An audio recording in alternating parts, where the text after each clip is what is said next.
What's up guys, welcome to the next episode of my Fulcrum build. Today I'm gonna paint the fuselage and deal with huge decals. Let's get started. Before we even begin, I'm gonna cover up the canopy windshield. I find a good combo is using flexible tape along with some liquid mask.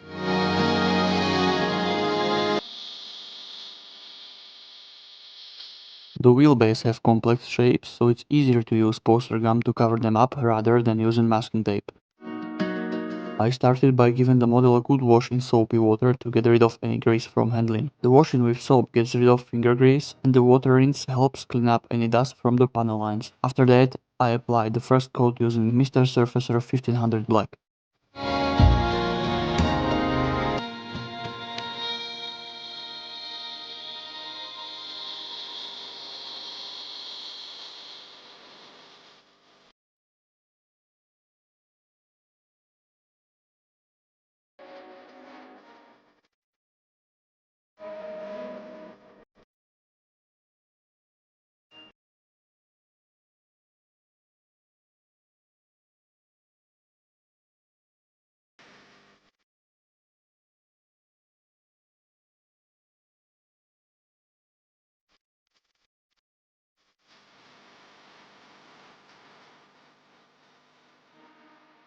I like to add some variety to large plan areas to make them more interesting, so I spray random panels with different colors. Basically, I use 4 different shades for each separate panel to mix things up.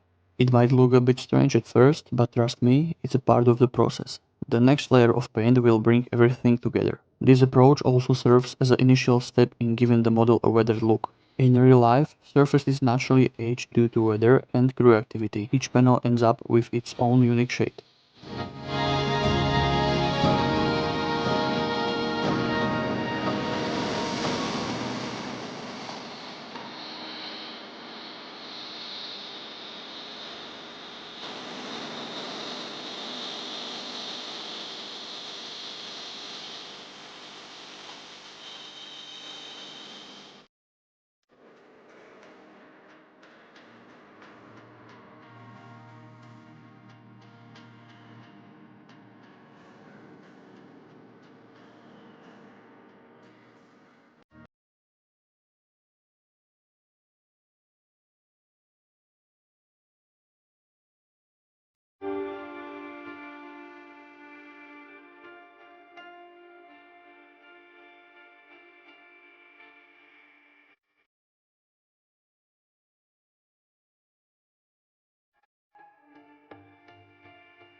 Once I've sprayed smaller details, I begin applying the paint to the surface. I've opted for Mr. Paint Light Ghost Grey, a choice that allows me to use the paint straight from the bottle. To enhance the visibility of the underlying layers, I've thinned the paint using Mr. Paint Slow Dry Thinner. When the paint is thinned like this, it's somewhat see-through, letting me gradually build up the color intensity by applying thin layers.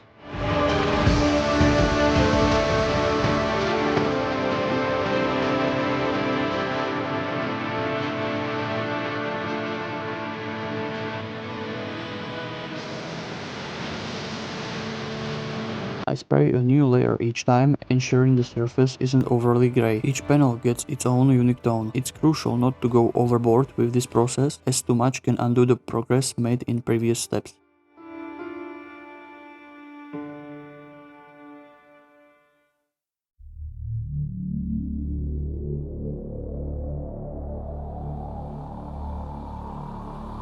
There's one more detail missing in the kit. Some Slovak MiGs had a fake cockpit painted on the bottom side to throw off the enemy during dogfights. I've already created the mask using Photoshop. All that's left to do is spray on the appropriate shade. To protect the previous work from aggressive decal solutions, I spray a coat of Tamiya clear varnish. This not only protects the work underneath, but also creates a smooth surface, allowing the decals to adhere and settle correctly.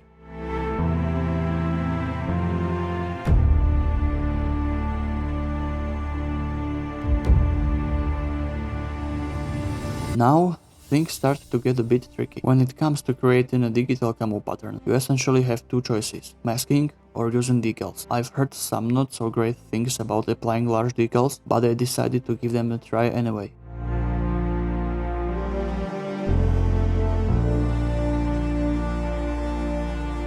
To prep the surface, I'm using MO decal set. The initial challenge is getting these sizable decals positioned. They need to be thick so they don't tear when you handle them, but that means they don't stick well to the smaller surface details. To solve this, I'm applying a generous amount of decal fix to soften them up.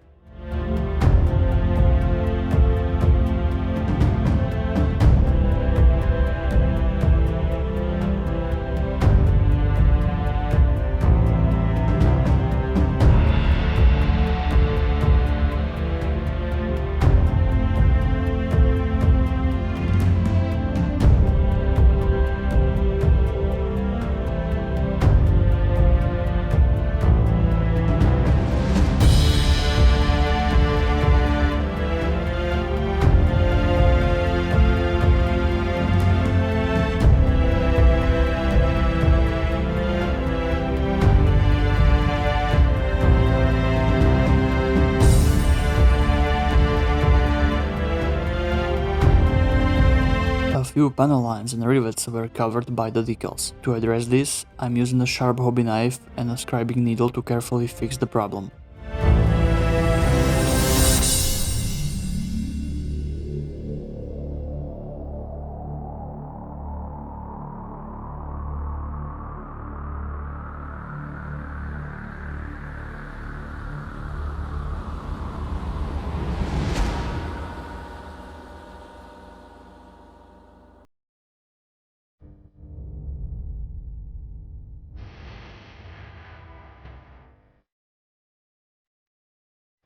Handling the uneven surface caused by the thick decals is proving to be quite a challenge. To even surface out, I'm applying a layer of clear varnish. After it dries, I employ a Tamiya sanding sponge to level the surface and eliminate the noticeable step. This took me approximately 4 rounds of spraying and sanding to attain the result that I'm content with.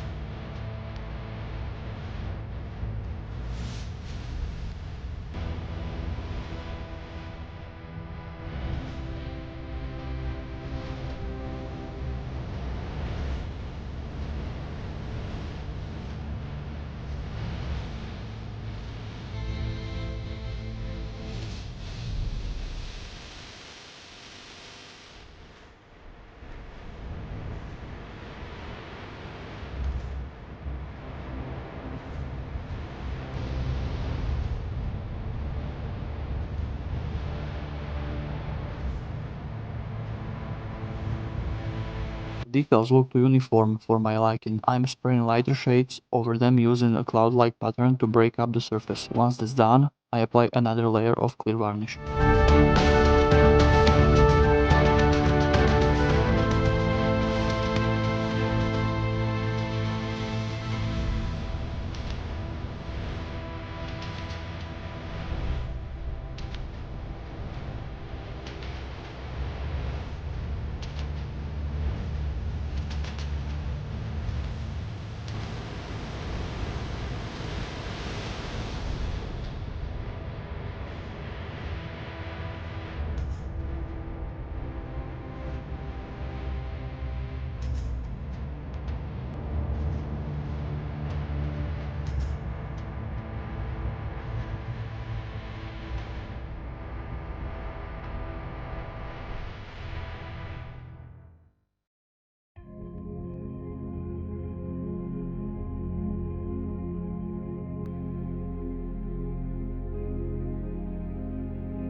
Now onto the smaller decals. It's the same process as with the bigger ones. Decal set, decal fix, followed by clear varnish and then some sanding.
The final step is painting the smaller details. I noticed some paint chipping on the leading edges from past use, which was later touched up.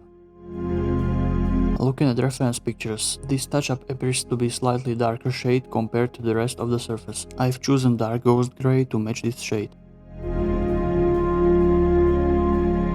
For the tiny details, I'm using various acrylic paints.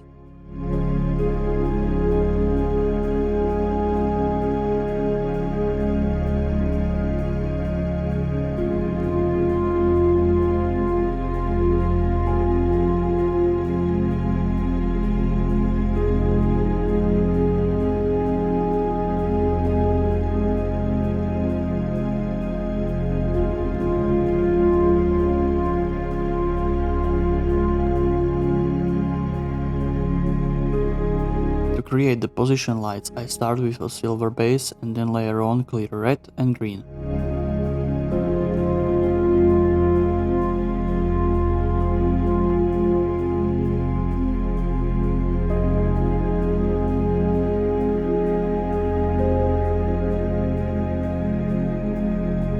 For the engine intake edges, I'm going with all-clad metallics once again.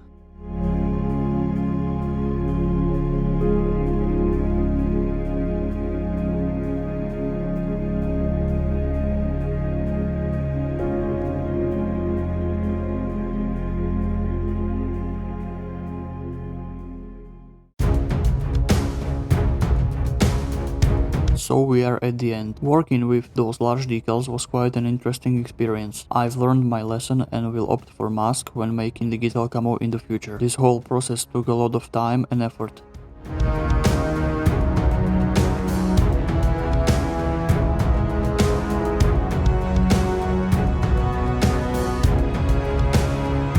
Now I'm gearing up for the weathering phase, which will be the subject for my next video.